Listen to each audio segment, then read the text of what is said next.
Είμαστε έτοιμοι, Μαρία. Ωραία, Κωνσταντίνε. Ευχαριστώ. Οπότε θα ξεκινήσουμε. Dear colleagues, dear students, dear friends of the Archaeological Research Unit, ladies and gentlemen, good evening. My name is Maria Parani. On behalf of the Acting Director of the Archaeological Research Unit, Professor Urania Kouka, who could not be with us tonight, I'm here to welcome you to the 9th lecture of the 62nd public lecture series of the Archaeological Research Unit. It is with great pleasure that I welcome back, this time to the virtual podium of the unit, Urszula Kordas of the University of Warsaw and Szymon Popławski of the Institute of the History of Art of the Technical University of Vienna. Last semester, along with other members of their research team, they presented to us the results of their work at the site of Lachithia Episkopi in the district of Limassol, showcasing the potential of photogrammetric analysis of architectural members and their 3D reconstructions in the study and reconstruction of no longer extant ancient monumental structures. Tonight, they will be turning their attention to the architectural decoration of the Stoas of the Agora of Amathus. However, before I give the floor to them, please allow me to say a few words about tonight's speakers. Urszula Kordas combines an expertise in Greek epigraphy with a special interest in Hellenistic and Roman architecture. She completed her BA and her MA in archaeology at the University of Warsaw, where she is currently pursuing her PhD under the direction of Professor Monika Rekłowska. Her research focuses on stonemasons' marks from Cyprus and the area of Alexandria in Hellenistic and Roman times. The primary objective of her careful recording and analysis of such marks is to determine whether they can be utilized to trace the workshops of stonemasons, thereby evaluating hypotheses regarding the mobility of stonemasons between these two areas. Her work at Amathus, of which we will hear more about tonight, has sprung from this research. Ms. Kordas took part in a number of field projects in the Balkans, North Africa, and Cyprus, including the sites of Driros on Crete, Nove in Bulgaria, Rizan in Montenegro, Ptolemais in Libya, Alexandria in Egypt, as well as Nea Paphos in Cyprus. She has also been active in publishing the results of her research in scientific periodicals and in presenting them at archaeological and epigraphic conferences. Her and Dr. Popławski's studies on the decoration of the Stoas of Amathus has been accepted for publication by the prestigious Journal of Roman Archaeology, and we look forward to that. Now, our second speaker, Dr. Szymon Popławski, is an architect with a PhD degree from the Wrocław, apologies for my pronunciation, Technical University, of the University of Science and Technology. His thesis focused on ancient construction techniques from the El Alamein area. Since his graduation, his research has expanded beyond Greco-Roman Egypt to encompass the Eastern Mediterranean, including Cyprus. He participated in a number of field projects in Alexandria, El Alamein, Bereniki, Koptos, and Tyre, where he acquired experience with a variety of documentation techniques, especially photogrammetry. This engagement has enabled him to move from the study of architectural remains towards research-based architectural reconstruction, with promising results, as evidenced already by the Lachithia project, which I mentioned before. His work on the architecture of Bereniki, El Alamein, and more recently Rome, has been showcased in a series of scholarly articles and conference presentations. For my part, am very much looking forward to hearing about our speakers' exciting discoveries on the architectural decoration of the Stoas of the Agora of Amathus. Before we proceed, may I ask you, the members of our audience, to keep your microphones muted and your cameras off during the presentation. You can activate them again at the end of the lecture. If you wish to ask a question at that time, please raise your virtual hand in Zoom. Alternatively, you are welcome to send your comments and questions using the chat function. So, Mr. Kordas, Dr. Popławski, the floor is yours. Thank you very much. Good evening, gentlemen. I would like to extend my sincere gratitude to the organizers of the Archaeological Research Unit, especially to Professor Kuka for inviting us to share our research results today, as well as to Dr. Maria Parani for her warm welcome and thoughtful introduction. I would like to thank the former directors of the Department of Antiquities, Dr. Marina Solomidou Hieronymidou and Dr. Eftihia Zachariou, for the research and publication of the material we are presenting today, as well as I'm grateful to Dr. Anna Canavo, the director of the French Archaeological Mission in Amathus, who generously assured her support for the study of the Amathus architectural material and offer us her valuable feedback. My sincere thanks also go to Professor Dimitrios Michailidis for his support throughout our research, as well as to my research supervisor, Professor, for her scientific guidance. The research that we will present today could not take place without financial support granted at the University of Warsaw. The subject of today's presentation is architectural decoration of the Stoas of the Agora of Amathus, but before delving into the specifics, I ought to explain the circumstances that led to my encounter with this material. The initial purpose of my research was to study the mason marks, which are the subject of my PhD project. The Agora of Amathus, rich in discovered architectural elements with mason marks, posed the question what were the purposes of the marks. But the fundamental problem for this research was to assign elements to specific buildings within the Agora of Amathus. Therefore, the idea came up to prepare photogrammetric documentation material to try to match the elements. As no one has undertaken this task so far, and anyone familiar with the material of the Agora knows that this is a huge amount of architectural elements. We documented above 230 elements, and at the same time, it is a considerable source of material for analysis. I would like to present lecture. First, I will provide a broader context for this material by presenting what we know about the architectural decoration of Cypriot agoras.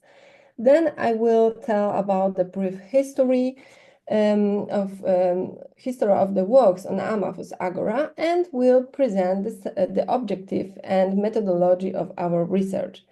Then Szymon will present the findings we have managed to make regarding the Western Stoa, L-shaped Stoa, and he will present analogies to this decoration. We should realize the significance and uniqueness of the material found at the Agora of Amathus vis-à-vis the very limited knowledge we have regarding architectural decorations of other agoras in Cyprus, especially from the Hellenistic and early Roman periods. In Paphos, the largest agora in Cyprus, encompasses a tetrastone surrounding the Agora square, covering an area nearly 1 hectare. Unfortunately, only its plan is known, reconstructed from the discovered foundations of Crepidoma. Probably, the tetrastone was in Corinthian order, decorated with white marble capitals, bases, and gray granite monolithic column shafts. Why it was established at the beginnings of the Agora of Amathus in this place should be dated to the second half of the second century BC. The Corinthian marble adornment discovered here were added during its later rebuilding, dated to the 2nd century AD. It was supposed that the limestone architectural elements reused in the foundations of the Roman Agora, it means large Doric columns and blocks with fine white, could have adorned the area's main public buildings nearby. At Curion, the plan of 3 stoas belonging to also the Roman Agora was uncovered. The stoa line along the northeast axis with 6 marble column bases preserved in situ indicate that the colonnade likely consisted of more than 60 columns. Fragments of numerous marble columns in the Corinthian there, including whitish and grayish marble capitals and bases, as well as monolithic blue-grayish shafts, stylistically dated to the Severan dynasty. But no parts of entablature was uncovered here. The area known as the Acropolis, where the Roman Agora is situated, has been inhabited since the early Hellenistic period. However, as of now, no traces of the Hellenistic Agora are identified or documented here. Extensive excavations revealing the gymnasium, theater, amphitheater, and other nodal points of the city, the Agora remains undiscovered.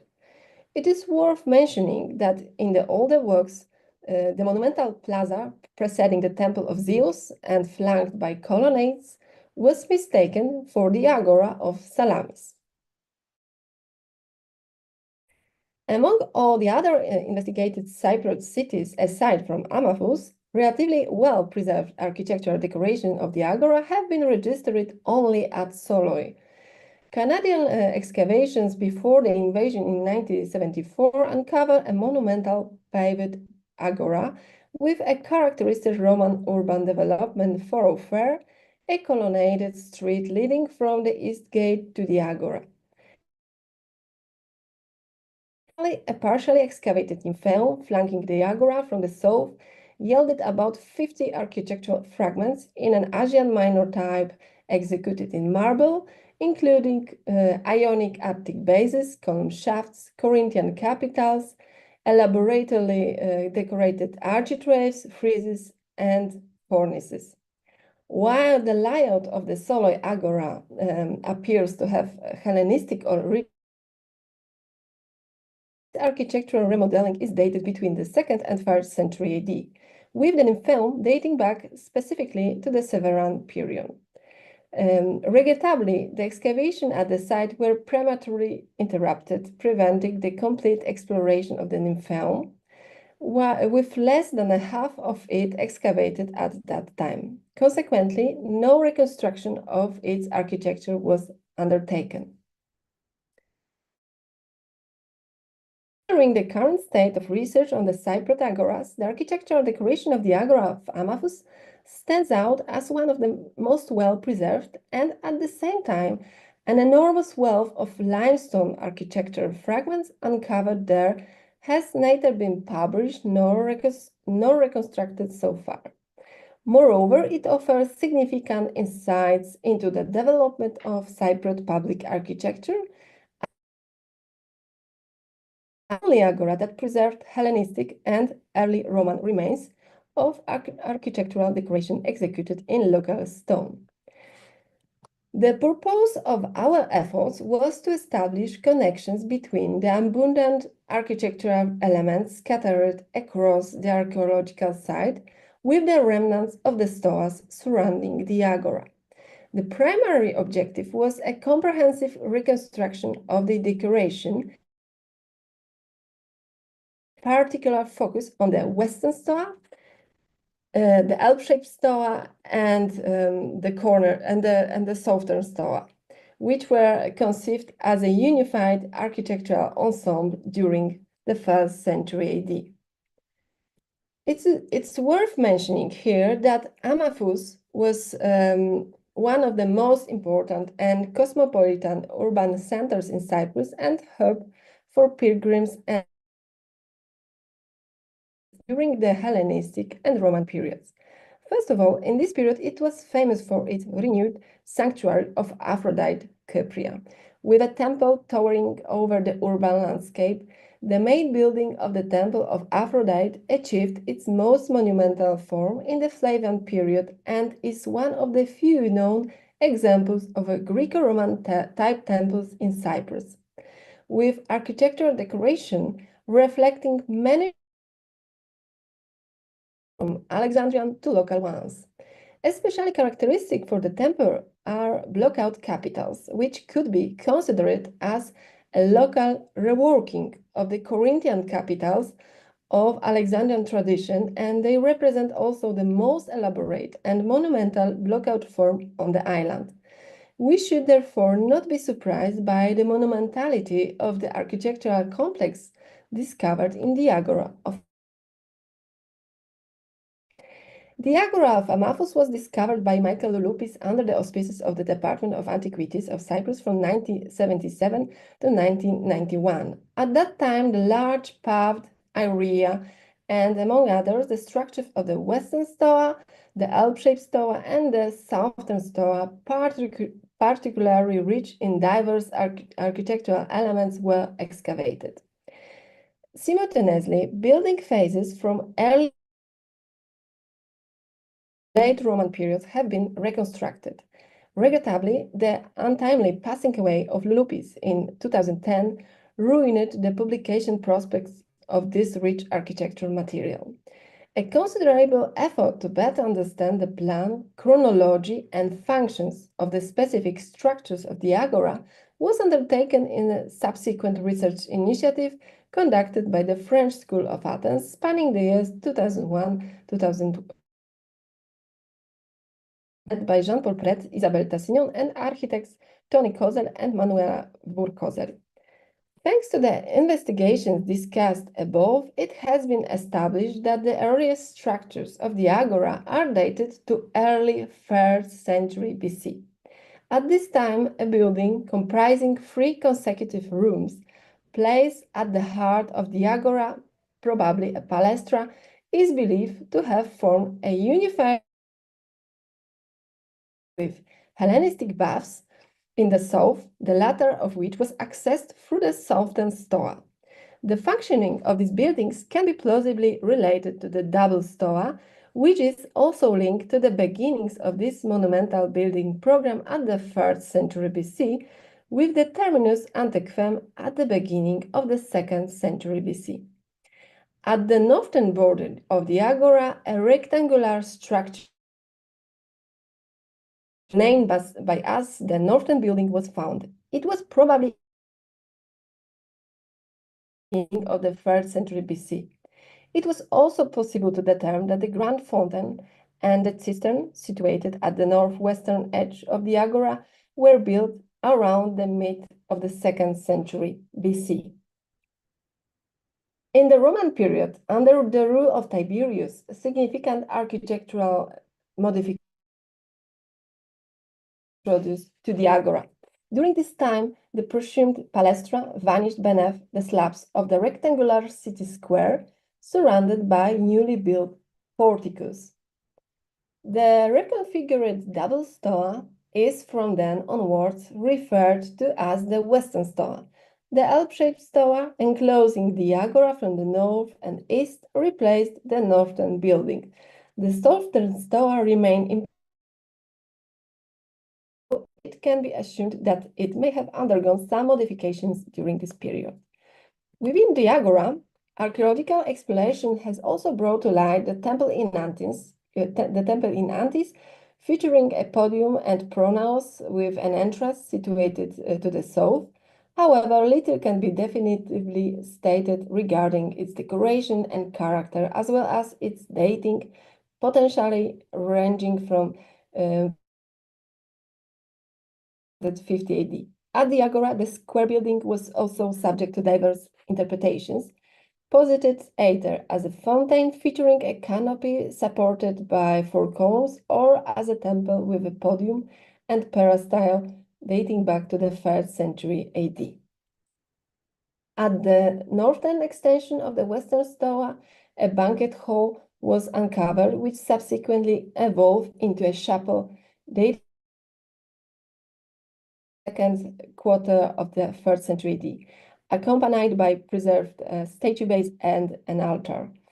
In the later period, the building with an apse was erected on the north side of the agora, built into the western part of the northern portico of the L-shaped stoa. It shows features indicating that it served a municipal function or as a Christian edifice.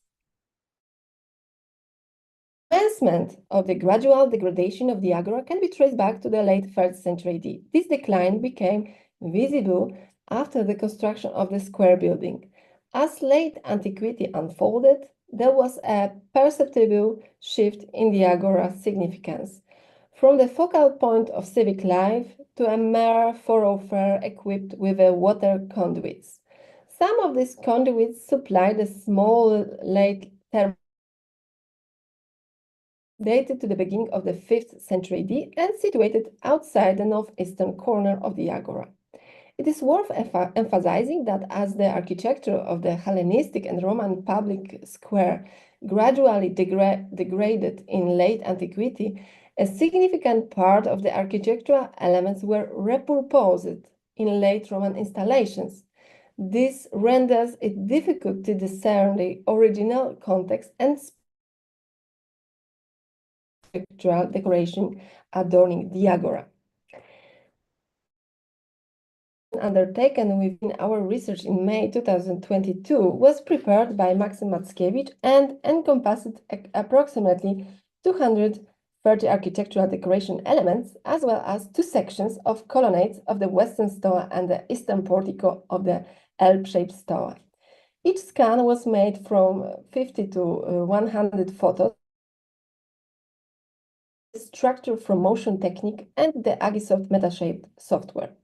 As I said, the initial purpose of preparing for photogrammetric documentation of the blocks was to study the mason marks. The individual blocks of decoration, due to their repeated relocation, are lacking in their archaeological context, but we must emphasize the advantages of the generated documentation enabled us to observe the techniques used in manufacturing the blocks. Moreover, the metric data allowed precise comparisons of the elements. The lack of stratigraphic context for the uncovered obscured the meanings of the mason marks carved on them and led us to search for their original location in the agora buildings. The study began by sorting out the elements according to function in the building structure: architrave, friezes, and cornices, and style, ionic dentils, specific modullions, etc. To this end, orthogonal projections of the individual blocks were created, providing a basis for linear drawings of the decoration set. Additionally, 3D models allowed for fitting broken blocks together and thus gaining insights into their original lengths and decoration patterns. This, in turn, allowed for identification and initial reconstruction of at least 23 different sets of the architectural decorations characterized by coherent ornamentation and size. The identification of the initial provenance of the survey of architectural decoration began with the investigation of possible structures to which they may have belonged. Based on previous research, the best studied buildings were selected, namely the stoas enclosing the agora square. The attribution of specific sets of decorations to these buildings was facilitated by long colonnades with coherent architectural embellishments. Concordance of the triglyph method friezes and the intercolumniations was considered a basic principle. Furthermore, it was possible to demonstrate the use of repeating lengths between different parts of the entablature. Our study contains a description of individual stoas of the Agora and the architectural elements that were initially assigned to them, primarily thanks to the metric using photogrammetric techniques. Simultaneously, to illustrate the reconstructed stoas, drafts of 3D models were created in the Blender software. Szymon, the floor is yours. Thank you, Anna, for the rich introduction and explanation of the principles of our research. Further discussion, I will start with the Western Stoa, which, being the best preserved and studied building from the Agora area, allows at the same time to reconstruct its decoration with the greatest accuracy. The present layout of the Stoa developed in the second half of the 1st century AD from the Hellenistic double Stoa occupying the western side of Agora. It took on the form of a rectangle measuring circa 49.5 meters in length and a little more than 5 meters in width.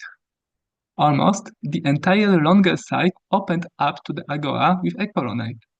According to Jean-Paul Pret's research, the colonnade of the Western Stoa was about 44 meters long and had 17 supports with an intercolumniation of 2 meters 32 centimeters, except for the center double one.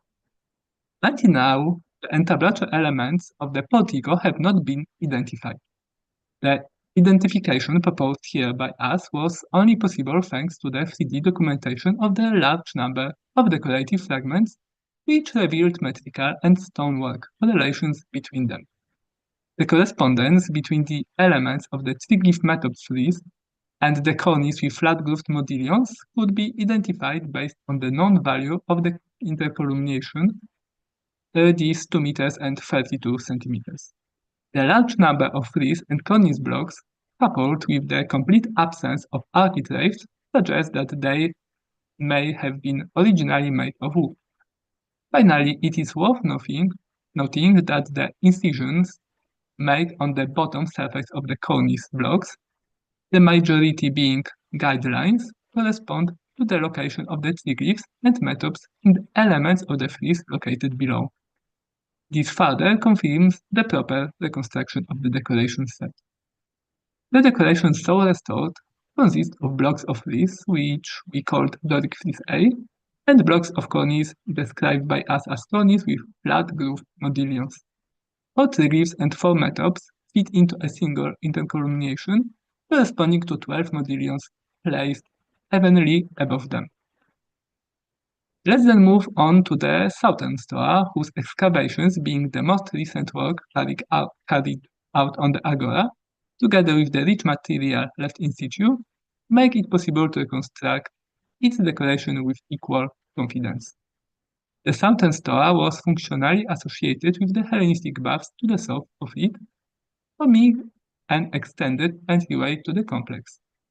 The Stoa had the shape of an elongated rectangle, circa 38 meters long and 6 meters wide. The colonnade of the portico opened onto the street leading to the Agora and only partially onto its southern side.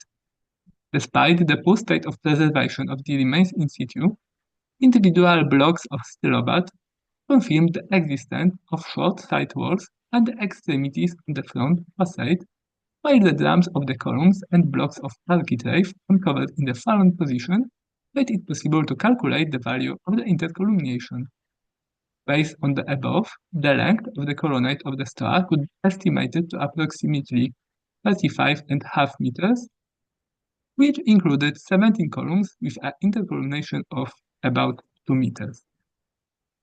A close examination of the collapsed northwestern part of the Stoa, which survives on the street leading to the Agora, which is shown on the slide, reveals fragments of a Doric frieze, as well as a cornice with flat modillions with Y-shaped grooves and diamonds.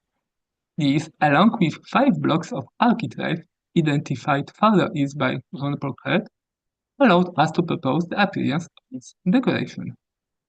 Further, identification of the entablature elements was made possible by photogrammetric documentation.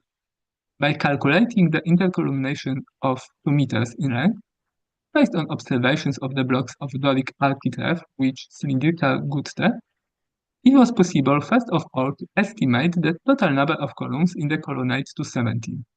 Moreover, two frieze blocks and cornice elements with flat modillions with Y-shaped grooves and diamonds were recognized as possibly belonging to this decoration.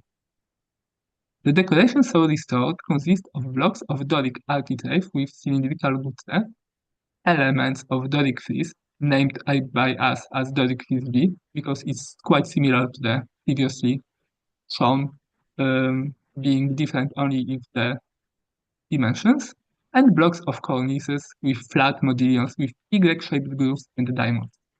4 triglyphs and 4 metopes fit into a single intercolumnation, corresponding to 2 modillions placed above each triglyph and 1 diamond above the metop. Finally, let's discuss the remains of the L-shaped stoa, which, however, underwent significant transformations in late antiquity, making it impossible to study its original shape in detail. The L-shaped stoa was built in the northeastern corner of the Agora no earlier than the second quarter of the 1st century AD. Its erection completed the pre-existing western stoa, forming together with it T-shaped porticos around the square. The newly raised L-shaped stoa was formed by the northern portico, about 38 meters long and 4.5 meters wide, running from the western stoa to the corner column, and the eastern portico, 4 meters wide, extending southwards from the corner column. The surviving length of the eastern portico is only 11.5 meters, but it certainly extended further, at least for another 32 meters to enclose the square on parallel with the western stoa. The lower drums of the 5 out of 6 northernmost columns of the eastern portico are preserved in situ, which makes it possible to estimate the subsequent intercolumnation at between 2 meters and 10 centimeters and 2 meters and 18 centimeters. At the current state of research, due to the small number of examined elements of the decoration presented below, and the poor state of preservation, the identification presented is only a primary proposal. The dimensions of the elements don't perfectly match the reconstructed dimensions of the intercolumniation. The identification was based on the observation of the stonework and the intercolumniation values, which range most likely between 2 meters and 10 centimeters and 2 meters and 18 centimeters for the eastern portico. This enabled identifying the elements of the Doric architrave with trapezoid gutste, the Doric frieze with endings of the grooves in the shape of semicircular pendings, and the cornice with flat modillions with panel grooves as part of a coherent set of decorations have crowned the L-shaped stoa. The decoration, so restored, fits 4 triglyphs and 4 metopes into a single intercolumnation and corresponds to 8 modillions placed above. Single modillion was placed above each triglyph and metop. Let's now take a brief look at how the Doric order was built according to Vitruvius' work, in order to later compare it with the decoration we reconstructed for the Amathus Agora porticos. The proportions of decoration are there based on a module equal to the lower radio of the column. For the Doric order, the column together with the capital is 14 modules height. The height of the architrave, including the tenia and gutste, equals 1 module. Above the architrave, triglyphs 1.5 modules high and 1 module wide are placed, separated by square methods. Above the triglyphs, there is a cornice, half a module height with a projection equal to 2/3 a module, and decorated from the underside with gutste, placed on the axis of the triglyphs and metopes, 6 in length and 3 in width. Finally, the classical Doric order prefers 2 triglyphs on the intercolumnations, increasing the number to 3 only in the widened passages. Descriptions of the decoration of the porticos of the Agora of Amathus. We will begin with the columns. The lower diameters of the columns and their reconstructed heights are 56 centimeters and 5 meters, 40 centimeters for the western Stoa, about 51 centimeters and 2.5 meters for the southern Stoa, and 61 centimeters and 4 meters 60 centimeters for the L-shaped Stoa. Interestingly, the proportions of the height of the columns to their lower radio indicate significant differences in slenderness compared both to each other and to Vitruvius' canon. While the column proportions in the southern Stoa, being about 13.8, and the L-shaped Stoa for about 15, do not deviate very much from the principles of the Vitruvian order, which is 14 modules. But the proportions of the columns of the western Stoa is about 19 modules, and they are far from the known rules. Their unusual slenderness may be a result of premature reconstruction, which seems supported by the misaligned diameters of the drums of the columns after anastylosis. Other matching and tablature elements could be discussed as well. The relation of the height of architects to the module of the southern Stoa is 1.5, while for the L-shaped Stoa it is about 1.25. In both cases, the height exceeds the value of one module indicated by Vitruvius. The largest set of assigned elements are the blocks of the Doric frieze. Its height is around one module, and the proportions of the metopes are roughly square. The ratio of the width to height ranges between 8/9 and 1. The differences in the style of triglyph decoration are also worth noting. In the friezes of the southern and western Stoas, the triglyphs are flat-topped, while endings of the grooves of the triglyphs in the L-shaped Stoas decoration are in the form of semicircular pendings. Finally, one must not forget the cornices with flat modillions, whose combination with the Doric order is definitely not common. However, it seems that the use of a cornice with modillions in place of the canonical Doric cornice still perfectly harmonizes with the row order, introducing a slight, delicate detail of the crowning. Drawing upon the presented evidence and the consistent decorative scheme observed across all three Stoas of the Agora of Amathus, which is characterized by the application of the Doric order, the most intriguing feature not evidenced elsewhere in Cyprus, as far as we know, is the combination of the Doric order and cornices with modillions in the Alexandrian tradition within a single architectural structure. The adoption of the Doric order in various public edifices in Napaphos during the initial decades of the Hellenistic era has been posited by Leonardo Fuduli as a deliberate cause, likely aimed at advancing the royal propaganda of the Ptolemies, following the examples from Alexandria. Key cases here include the so-called tombs of the kings of Palaeocastro, characterized by the predominant use of the Doric order in peristyles of the underground cathedrals, for which the tombs of Alexandria served as prototypes. Other examples that could be hypothetically dated to this period are a structure featuring a Doric colonnade situated on the southern slope of the Fanari Hill, interpreted as a portico of the Temple of Aphrodite, as well as the great Doric columns and blocks with a fine white stucco they used in the construction of the Roman Agora at Naupa, thought to have adorned the earlier monumental, probably early Hellenistic public structure in this area.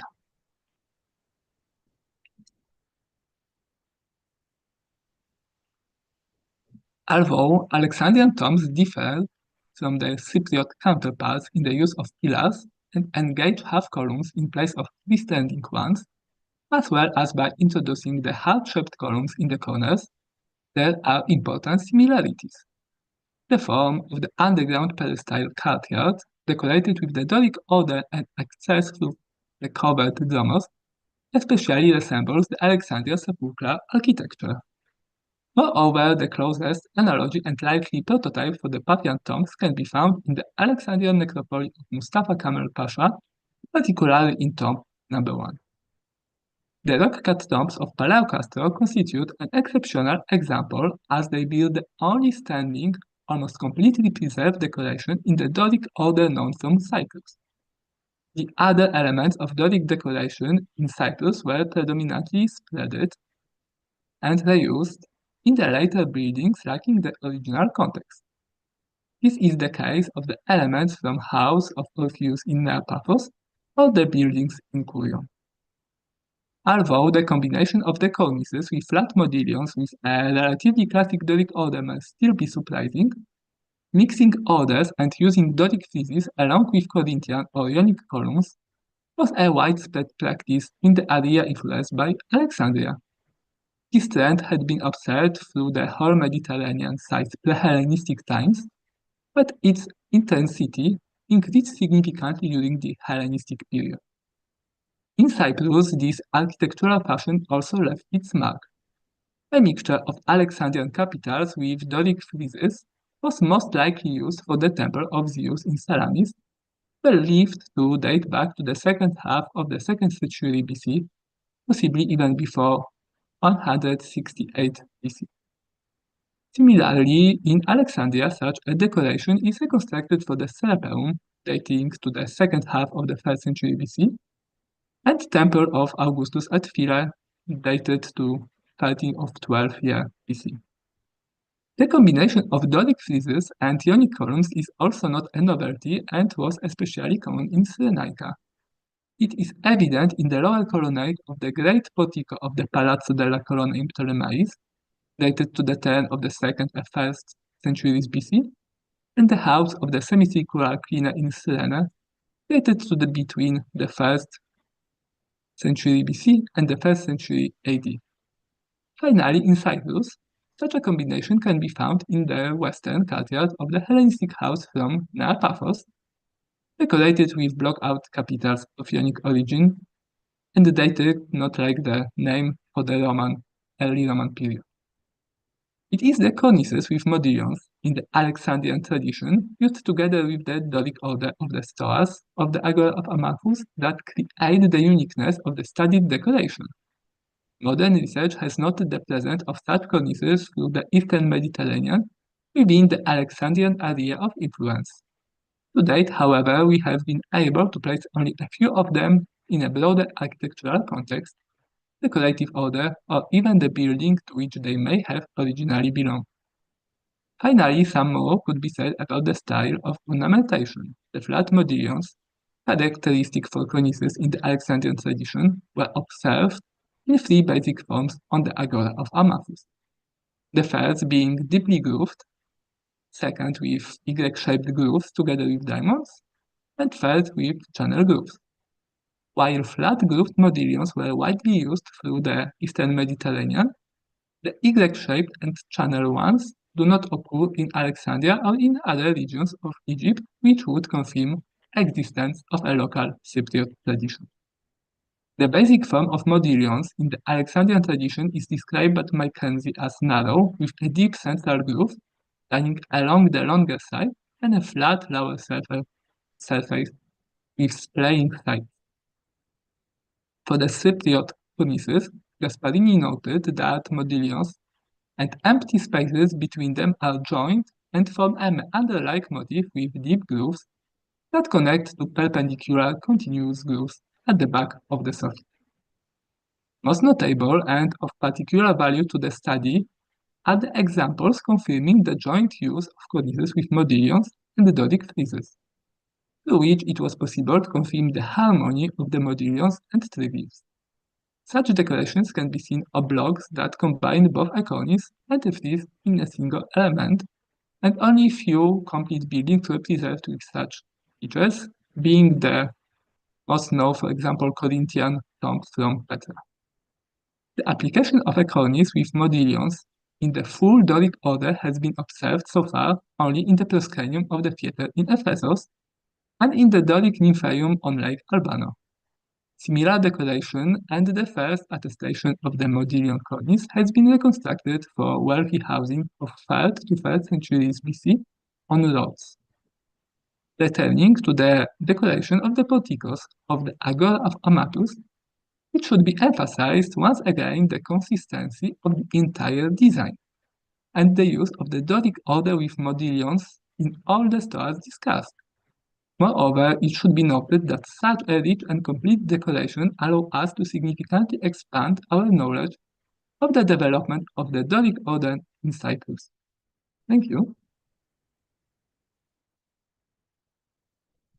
Thank you, Szymon.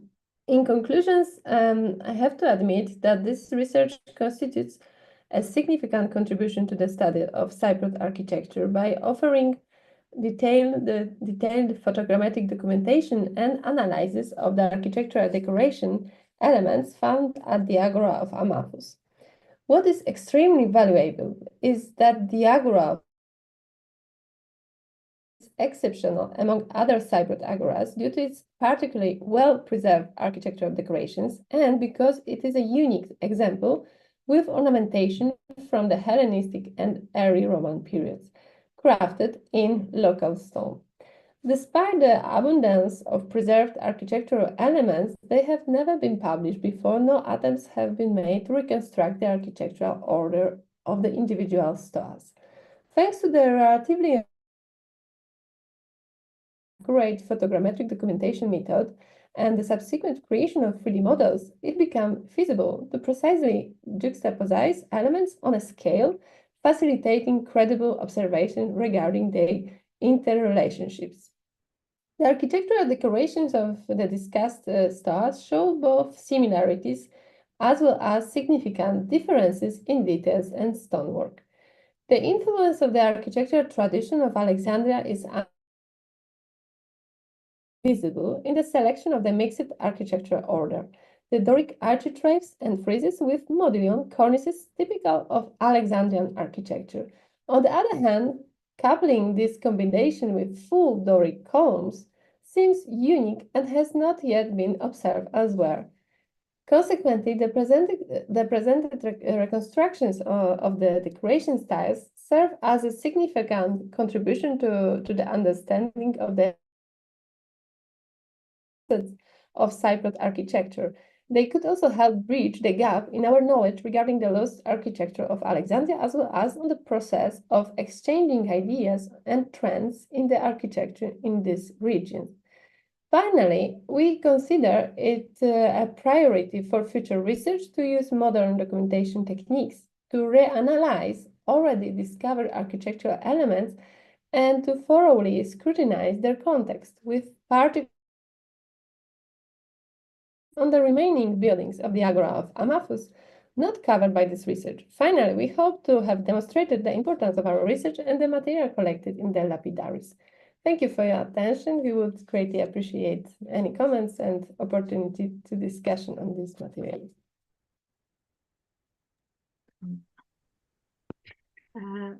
Thank you. Thank you to both our speakers for their excellent and very well documented presentation. You presented, very lucidly all this complicated material, and you tried, hard to make sense of all these architectural members, highlighting both the connections with Alexandria, but also a vibrant local tradition, which is very important. So I will now ask our audience for questions.